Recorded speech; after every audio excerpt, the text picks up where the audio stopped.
Goeiemôre. Ek het onlangs gehoor waar iemand geluk verduidelik as die verskil tussen jou verwagting en jou realiteit. Met ander woorde, as jou verwagting groter is as jou realiteit, dan is jy ongelukkig. Maar as jou realiteit groter is as dit wat jy verwag, dan is jy gelukkig.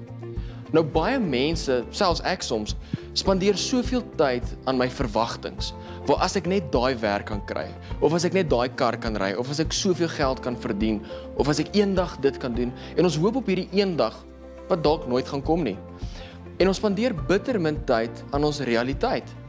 Maar in Prediker 9 vers 10 sê dit wat jou hand vind om te doen, doen dit, en doen dit met volharding. So ek wil jou uitdaag in hierdie jaar, mag jy alles wat jy doen, met volharding doen, dat ons eerder ons realiteit verander as ons verwagtings, en op daai manier soos ons 'n beter realiteit skep, werklike geluk vind in wat ons doen.